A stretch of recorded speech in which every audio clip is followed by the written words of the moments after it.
तर मित्रांनो, तुम्ही म्हणशीला इजा ही रेड घेऊन काय करायला लागलाय, तर मी ह्या रेड्यांच्या सहाय्यानं मशागत करायला लागलोय हो. नमस्कार मित्रांनो, मी आता आलोय भात लागण करायला. आज आम्ही फिरत आलेलो कोकणात हो. मग अक्षाला आणि आज्याला म्हणलं आज आपण कोकणातल्या एखाद्या शेतात भात लागण करायची. मग काय गेलो की डायरेक्ट शेतात. तिथल्यात भात लागणीच्या एका वावरात तिथं प्रेमळ कोकणातली माणसं होती. त्यांना विचारलं आम्ही पिन भात लाव का, तर लावा की म्हणलीत. मग काय तिथलं घेतलं भाताचं तरू आणि आम्ही पिन लावा येतं का बघितलं. मग काय खरोखरच कोकणातला अनुभव आला हो.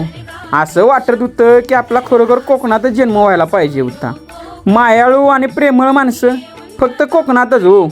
तिकडलं वातावरण बघून मन एवढं प्रसन्न झालं की परत येताना घरी येऊसच वाटत नव्हतं हो. तिकडल्या माणसांची बोलणं राहणं मान एकदम भारी वाटत होतं. आत्तापर्यंत उगच म्हणत नाहीत हो, कोकण म्हणजे जणू स्वर्गच आहे. आणि आम्हाला खरोखरच त्या स्वर्गात गेलेला अनुभव आला हो.